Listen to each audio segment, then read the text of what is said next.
ॐ सहनाववतु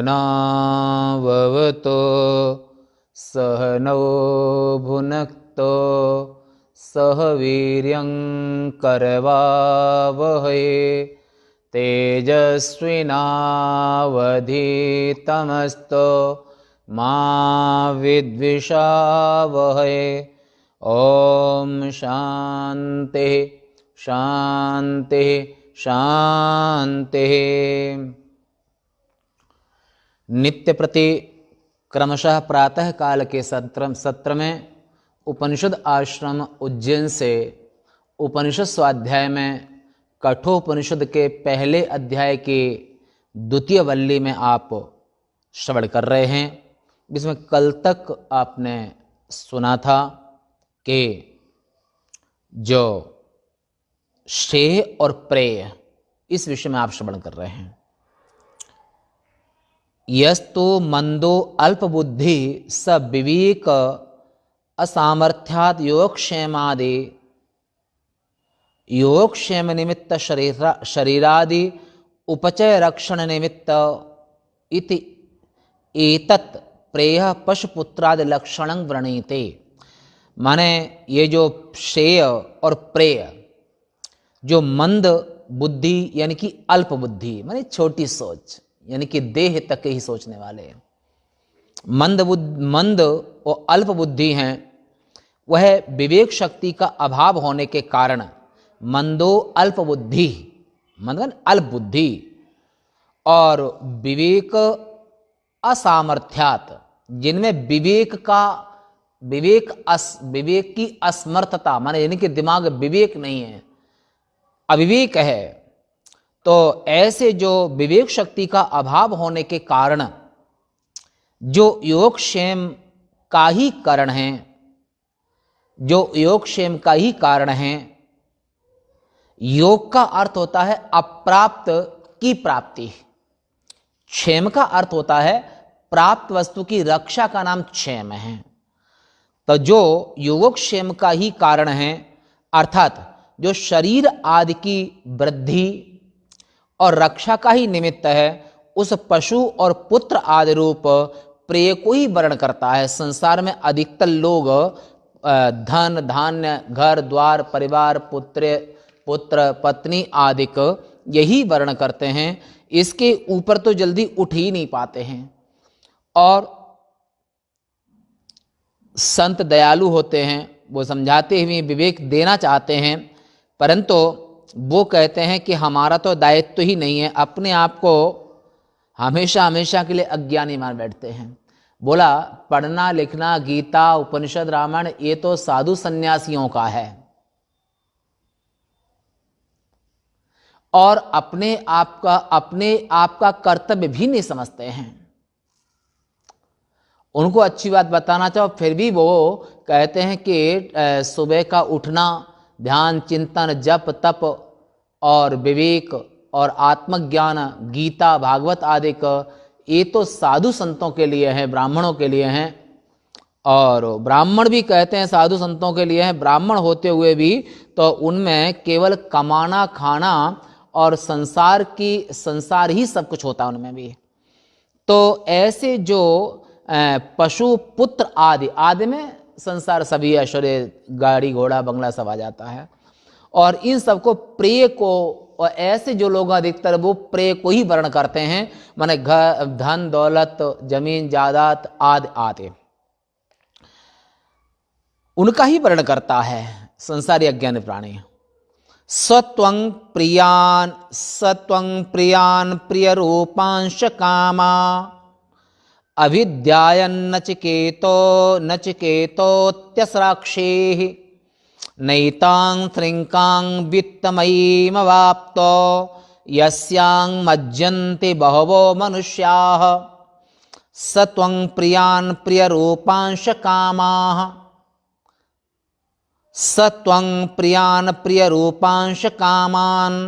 अभिध्यायन्नचिकेतो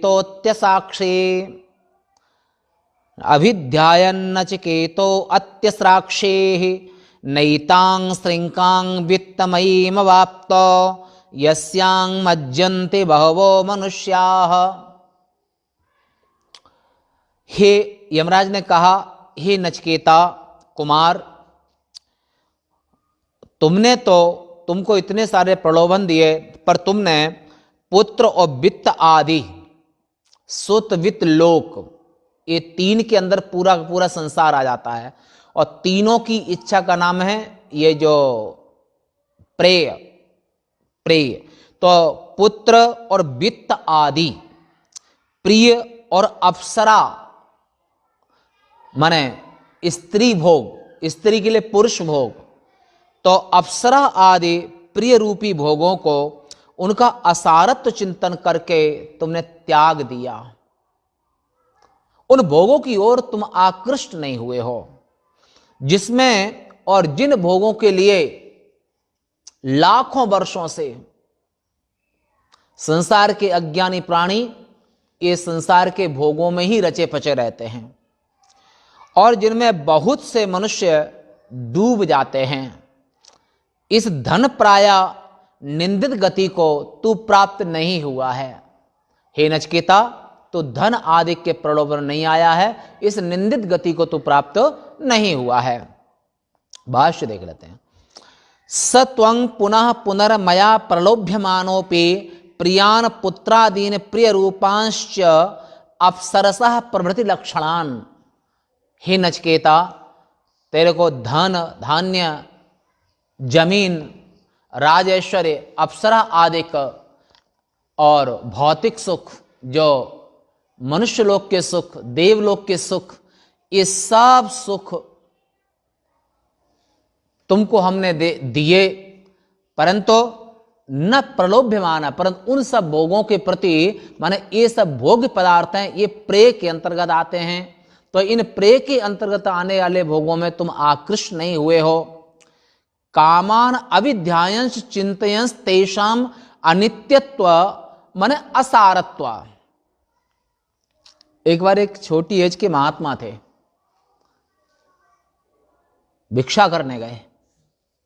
ब्रह्मचारी और सन्यासी की भिक्षा वृत्ति होती है, माने जीविका होती है, वो भिक्षा करके ही अपना जीवन यापन करते हैं और वो ब्रह्मचिंतन करते हैं। तो एक गांव पहुंचे, ऊपर में अट्टालिका पर एक वात्सल हृदय प्रधान युवती वहां पर खड़ी हुई थी, तो उन्होंने नारायण हरि किया, नर्मदे हर किया, भिक्षा मातुः भिक्षाम में देहि, आवाज लगाई। उस माता का इस बाल ब्रह्मचारी छोटी एज वाले अलभ्य सन्यासी को देख करके उसका हृदय भर आया। बोलो थोड़ी देर बैठो, हमारे प्रश्न का पहले उत्तर दो, उसके बाद हम तुम जितनी चाहोगे उतनी भिक्षा दे देंगे, तुम्हें कहीं भिक्षा नहीं करनी है। तो उस वात्सल हृदय प्रधान उस युवती ने प्रश्न किया उस बाल सन्यासी से, पट पीत पटा सिर जूट जटा अति सुकुमार सलोने, की तो हे मातु ने त्रास दियो, कि पितो बनवास दियो, के ही कारण बालक संत भयो। हे बालक सन्यासी, हे बालक सन्यासी, हमारे प्रश्न है कि आगे तो इतनी छोटी एज में तुम कैसे सन्यासी बन गए। पट पीत बटा पटा, पीले गेरुए ऐसे वस्त्र पहन रखे हैं, सिर पर जटाएं हैं, अति सुकुमार सलोने, सलोने लावण्य युत, शरीर में अभी दाढ़ी मूछ भी नहीं आई, किशोर बया। इतनी छोटी सी एज में, खेलने खाने की एज में तुमने ये बैरागी क्यों ले लिया? क्या माता ने डांटा या पिता ने तुम्हें वनवास दे दिया? के ही कारण बालक संत भयो, आखिर तुम क्यों साधु बने? बालक उत्तर देता है कि नाही मां तुम मोहि त्रास दियो। माता ने डांटा नहीं, ना ही मां तुम त्रास दियो, ना ही पितु बनवास दियो, संसार असार की मार पड़ी, ते ही कारण बालक संत भयो। ना माता ने डांटा है, ना पिता ने बनवास दिया है, फिर क्यों साधु बने? बोले संसार की असारता को देख करके। बोला संसार की असारता सबको दिखाई देनी चाहिए? बोला नहीं देगी, क्योंकि योग भ्रष्टो विजायते, पूर्व जन्म की जो तपस्वी हैं, त्यागी हैं, ज्ञानी हैं, पूर्व जन्म के जो तपस्वी हैं, जो भगवान के भक्त हैं, और उन्हीं को विवेक होता है और भगवान की कृपा से उनको दिव्य ज्ञान के विवेक की प्राप्ति छोटी एज में हो जाती है। उसी से तत्र तंग बुद्धि संयोगं लभते पौर्वदेहिकम। पूर्व जन्म में जो तपस्या करके शरीर छोड़ा है और इस जन्म में यहाँ पे जो साधना शेष बची है, और वहां पर अपने आप पूर्व जन्म की बुद्धि का संयोग इस जन्म के देह में हो जाता है। इसलिए बचपन में उनको दिव्य स्मृति, प्रहलाद हैं, ध्रुव हैं, और हम खुद भी है, और तमाम संत हैं जो कि बचपने संत हो जाते हैं। तिन पुण्य भवन न देखा जाई, नारद जी हैं। तो ऐसा, तो वहां पर संसार असार की मार पड़ी कि संसार में सार नहीं है, संसार असार है। असार का अर्थ है कि जिसका बाद में एक बार शरीर छूट गया तो दोबारा इस देह से आप कभी नहीं मिल सकते हैं। दोस्त, दुश्मन, अपने पराये, सब के सब एकदम सब खत्म हो जाता है। फिर नया देह मिलेगा, फिर नए संबंध जुड़ेंगे। ऑल अनसर्टन, संसार में सब कुछ अनिश्चित है। आत्मचेतन ही सत्य है। तो अनित्यत्वात असारत्वात, भास्कर कहते हैं कि नचिकेता, तुमने संसार को, संसार के भोगों को, संसार के ऐश्वर्य को अनित्य और असार बद दोष का दर्शन करके, हे नचिकेता, अत्यसाक्षी माने ऐश्वर्यमयी जो माला है, जो ऐश्वर्य, धन, धान्य आदि प्रिय,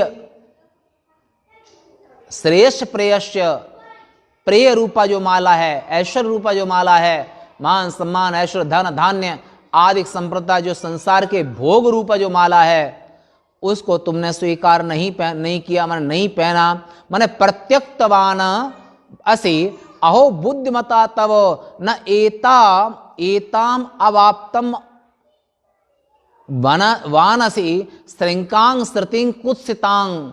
यानी संसार की जो माला है वो कुत्सित कही गई है, नश्वर कही गई है। संसार के जितने भी भोग हैं वो कोई भी शाश्वत नहीं है, वो नश्वर भोग हैं। इसलिए संसार के जो भोग हैं, और उन्हें कौन प्रवृत्त होते हैं, मूढ़ जन प्रवृत्ताम वित्तमयी धन प्रायाम न वित्तेन तर्पणीयो मनुष्या। इस धन से कभी मनुष्य तृप्त नहीं होता है। ऐसे धन की आकांक्षा, धन की चाहत और धन ऐश्वर्य रूपी माला, ये जो है मूढ़ लोग ही इसको पहनते हैं, स्वीकार करते हैं। पर जो विवेकी, ज्ञानी, त्यागी लोग होते हैं, वे तो त्याग करके और आत्म तत्व को ही स्वीकार करते हैं। इसलिए धन प्रायम जो माला है, इसको तुमने स्वीकार नहीं किया था। और यस्यांग श्रुतौ मज्जन्त सीदन्ते बहवो अनेके मूढ़ा मनुष्या। और बहुत से मूढ़ लोग हैं जो पूरी की पूरी जिंदगी इस संसार में ही खफा देते हैं, माने इस संसार को ही इकट्ठा करते रहते हैं, और इस संसार के धन और धन धान्य आदि से कभी तृप्ति उनकी होती नहीं है, और इसी में वो मृत्यु को प्राप्त हो जाते हैं, और इसके आगे वो आत्मतत्व का ज्ञान भी नहीं कर पाते हैं। आज यहीं तक शेष वार्ता। कल पूर्णमदः पूर्णमिदं पूर्णात् पूर्णमुदच्यते पूर्णस्य पूर्णमादाय पूर्णमेवावशिष्यते। ओम शांति शांति शांति। शंकरं शंकराचार्यं केशवं बादरायणं सूत्रभाष्य कृतौ वंदे भगवन्तौ पुनः पुनः। ईश्वरो गुरुरात्मेति मूर्तिभेद विभागिने व्योमवद्व्याप्तदेहाय दक्षिणामूर्तये नमः। ओम शांति शांति शांति। नमः पार्वती पतये।